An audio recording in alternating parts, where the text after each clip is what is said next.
Ọ dị mma. Ekenego m ndị be anyị niile. O nwere iwe nsịkwanị ka m kwuo. Iwe nsị ka m kwuo onwe bụ na anyị amaghịzịkwa n'ebe anyị na-eje eje na nke ikpeazụ. Anyị amaghịzị ebe anyị na-eje eje na nke ikpeazụ. Ọ dị m ka every little opportunity okwu ọbụla ekwuru ekwu na Anambra steeti ndị polisi enwelie nwezuru ugo mmadụ ori. Okwu nwa okwulu bụ Soludo banyere ndị dibịa na ndị eze nwanyị.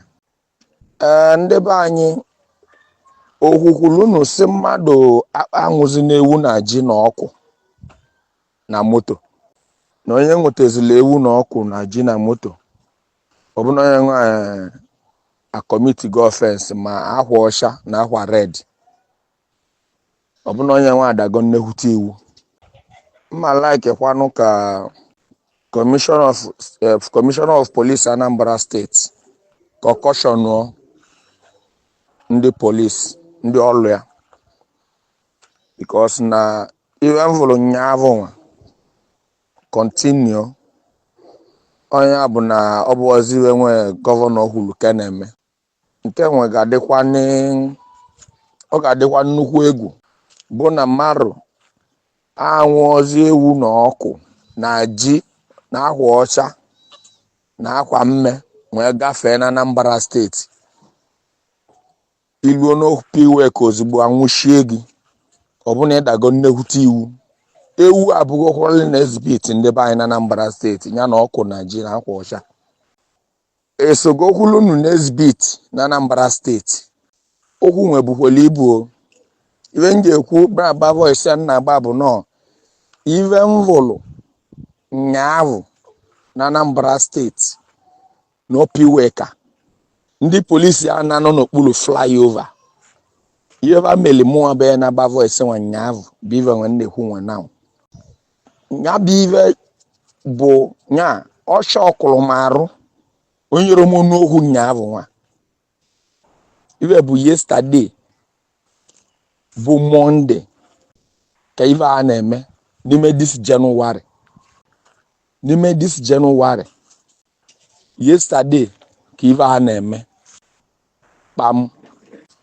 Mụnwa na onwe m bụ onye na-ekwu okwu anụnwa bụ mụ na ụmụ nwanne m so mụ na ụmụ nwanne m anyị dị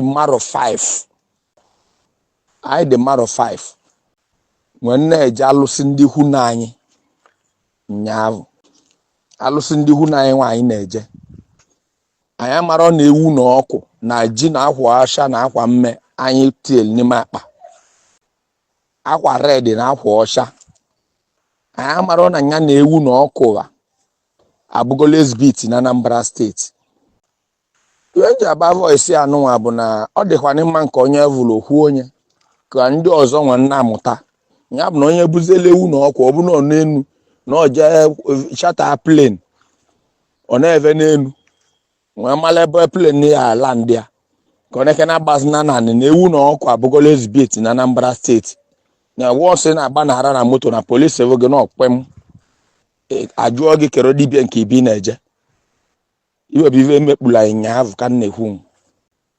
Ọ dịkwana mma ka Soludo na-ebenyegbu anya mma n'okwu nwa okwuru because na adị m sure na iwe onye mere anyị nyaavụ na-eme ya onye obu ọkụ na ndị polisi agbagbujo ya nwa agbagbu ya na ndị polisi anụju ọgwụ ahụ mana anyị ji uche coordinate gbuo onwe anyị mma nyaavụ nwa.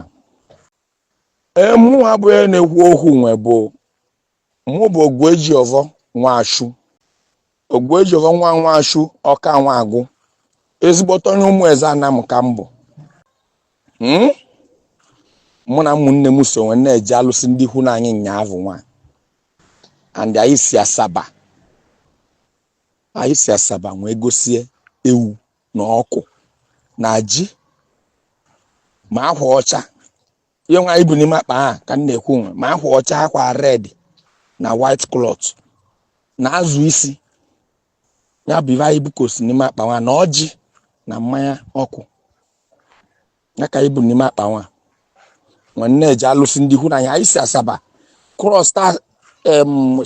cross Ọnịcha ruo n'okpuru flyover that down flyover ndị polisi nwe na-anọ n'ebe nwe kwụsị moto anyị immediately vavụlụ data akwa ọcha na ewu na ọkụkọ vanwụlịa wasị anyị njekene which native doctor side una dey go, which one side, which native doctor una dey go in house. So azụtụ anyị na-ekwu ozugbo pịa ba kpọtụgo moto anyị kpọtuo anyị niile naanị. Anyị dị ụmụnne 5 nne ji mụrụ ụmụ nwanne m. Anyị dị 5 mmụọ bụ ogwu eji ọvọ na-ekwu okwu nwe na Edwin nwanne m na Shiade nwanne m na Anwụlịka wuti nwa Edwin nke m. Ndị polisi nwee paakị anyị dị na paakị ji nyaahụ debe anyị ọbụna anyị adaga iwu maka na anyị nwe ewu na ọkụ na-eje alụsị ndị ikwu na anyị. Mgbe asị oke ngwa chelu unu ka mkpọ ndị anyị na-eje n'ibere ka ha mara na ha abago n'aja aka. Ejidekwu owe gị na be hụrụ ka ime kọlụ immediately nchọlụ ka mme kọlụ ka mkpọ ndị Ọnịsha anyị na-abịa n'ibere vanaka anyị fon anyị niile ozugbo. Onwezi means of contact, no means of contact again. Vanaka anyị all our phone, naka anyị all our phone.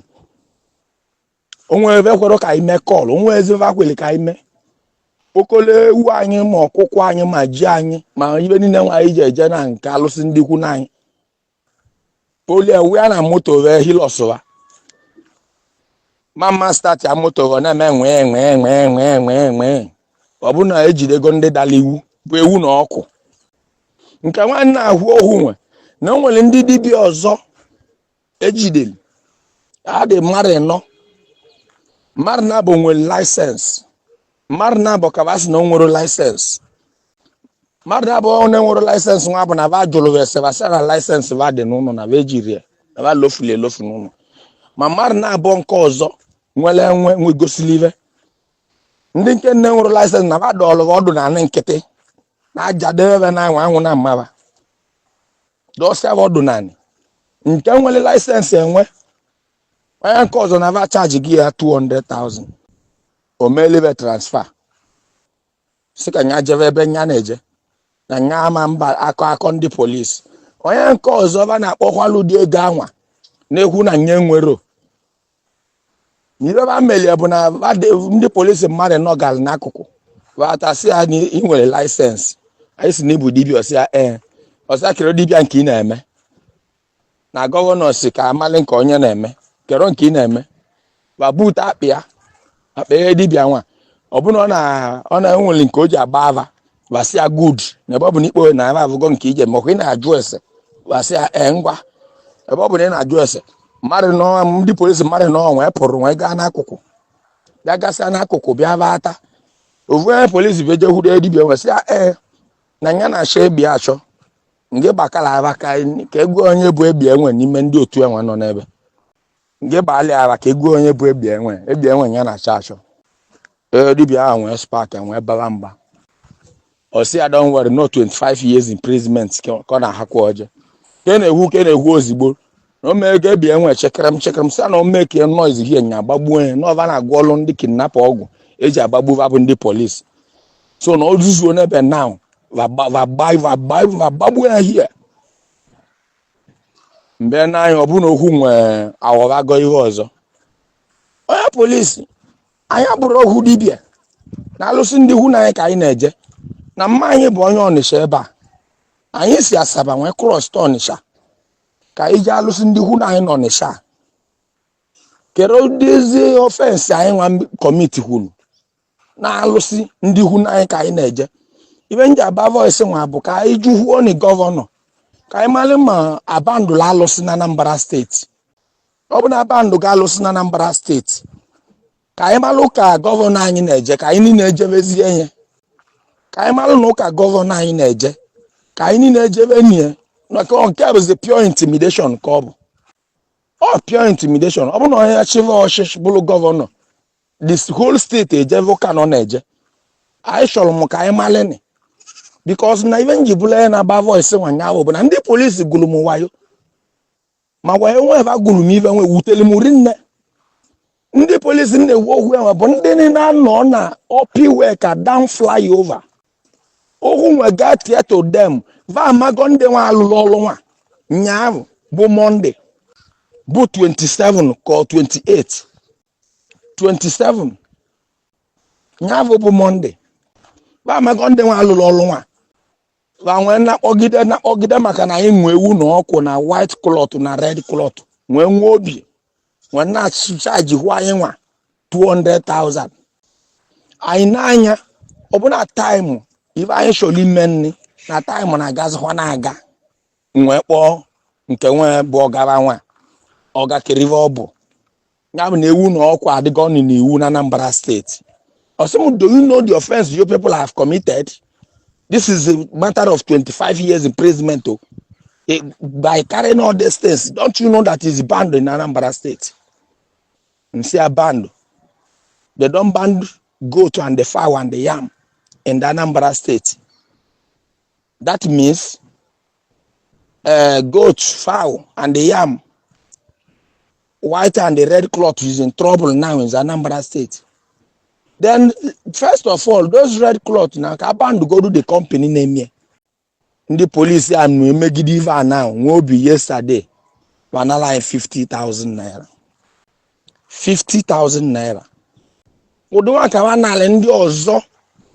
Ni nena shoro. You waste time with them. Just like us. Obu na inweli appointment na inweli time. I keep wuti ebe anyị na-eje. Wuti ndị anyị na-eje ibebe, ndị Ọnịcha anyị na-eje bebe. Because na dị alụsị nwere time eje enyi nli. Ọ gabe na-ere that time anyị ma n'ibe anyị na-eje mbọsị anwa n'ịma mmenwuzie. That is why anyị ji hụ ọdụ ogo anwa. Enwezugie na kama like follow the matter up. Ka mmalibe bụ offense ewu na ọkụ. Ka anyị mala offense ewu na ọkụ na ji. Ọ bụ na nwulu ji nwulu ọkụ nwulu ewu atụọ gị nga aka ma like even nke anwa. But in this case ọ bụgoro na there is an important place ebe na-eje eje. Ọ bụ na miss that yesterday it will take me some other time iji nwee je back. Anyị nọ n'ebe a yesterday ọkụkọ anyị jeje dị ije nwụọ n'ime n'iru anyaba. So na ife mụnwa na-ajụ site ike bụ na ọ dị m ka nsogbu adịgo. Ọ dị m ka ezigbo nsogbu adịgo na Anambra steeti kpam. So na ana m like ka na-ebenye okwu nwa anya. Because n'ụdị iwe nwe mmeli nyaahụ bụ mmadụ kpotuo mmadụ sị na ọ bụ dibịa adonye ike na ọha nkịtị devie na anwụ. Then ndị na-eje alụsị ndị ikwu na ebe ka ọ bụ alụsị obodo ve ejikosie ife niile ebe eje alụsị ma ewu ma ọkụ ma ife niile kpodo n'ụsọ si na vancha niile bụ sọfensi. Ndị be anyị ka anyị mekwe nke ụwa niile na-eme. Because bugorulu ndị ọcha nwere tradition na beve. Ụka nwaanyị ji akpa ike niile nwe na nwe ji condemn ife niile anyị na-eme bụ tradition nke ndị ọcha ka ọ bụ. Ka anyị jikwelu nụ nwayọ ka olutu onye enu lutu onye anị. Ka anyị jiri nụ nwayọ ka olutu onye enu lutu onye anị. Ife na-eme nwe ajọgọkwa njọ. When you believe in no eyewitness yesterday, no P-Waker down flyover Kiva Ameli yesterday. Ya no bụ na mụ na ụmụnne m ejezi me POS withdraw ego nye ndị police 50,000. Ma ba intimidate anyị enwere ike tinyekwa ụmụ obele allegation bụla anyị nawa station. Ọ bụ na akpọchigo ụmụnne ise enu eme call emerụ ga live ka ịkọ make any contact na konye ọbụla n'ime phone. That is too bad.